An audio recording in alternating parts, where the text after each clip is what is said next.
Salut les investisseurs, dans cette vidéo, on va analyser ensemble les résultats annuels du groupe IDI, le spécialiste du private equity français.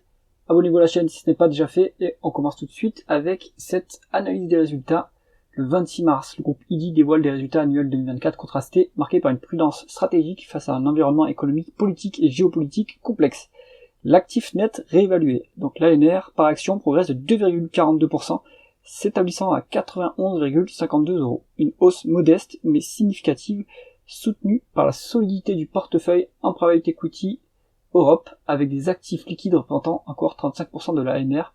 Cette performance reflète la résilience du groupe, mais aussi un certain attentisme en phase avec le climat économico-financier français. Les capitaux propres consolidés s'élèvent à 696 millions d'euros, en léger repli par rapport aux 732,4 millions de 2023. Le résultat net part du groupe à 19,6 millions d'euros marque une année de transition après les 70,8 millions enregistrés en 2023, en raison d'une activité d'investissement moins soutenue, bien que de qualité. Conséquence directe, le rendement des fonds propres s'effrite, tombant à 2,7%, un niveau nettement inférieur aux années précédentes. Sur le plan de la trésorerie, l'IDI se distingue avec une capacité d'investissement impressionnante de 346 millions d'euros au 25 mars 2025, galvanisée par la cession réussie du groupe CDS S4BT en février 2025, qui a généré un TRI de 46% et un multiple de 6,5 fois. Toutefois, la trésorerie augmentée des actifs liquides recule à 237,2 millions d'euros contre 382,4 en 2023. Cette liquidité, bien que réduite, confère au groupe une réelle puissance de frappe pour saisir de nouvelles opportunités. Et en fait, si ça s'accumule, c'est qu'il n'y a pas d'opportunité. Le dividende en hausse reste un atout séducteur pour les actionnaires.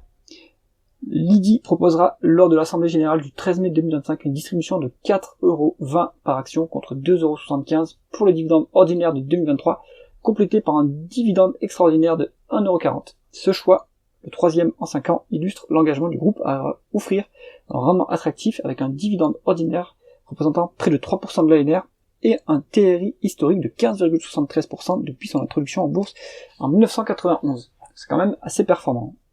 La valorisation du groupe demeure solide, avec un ANR total de 696,1 millions d'euros, mais une légère baisse par rapport aux 732,4 millions de 2023, portée par 8 opérations en 2024, dont les acquisitions stratégiques de Capexto et TTK, ainsi que 6 croissances externes.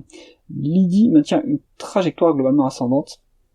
Le management se montre optimiste pour 2025, qualifiant de début d'année de prometteur, grâce à la cession de CDS S4BT après une année 2024 que l'on pourrait qualifier de transitoire, voire en demi-teinte. L'IDI ambitionne un rebond plus marqué pour l'exercice en cours. À la date de publication, le titre se négocie avec une décote sur ActiveNet réévalué de 19,6%. Ce niveau, il réduit la marge de sécurité parce que la décote médiane de holding, enfin sur l'ANR, elle est à 35,5% sur 10 ans. Donc, il y a plus trop de marge de sécurité.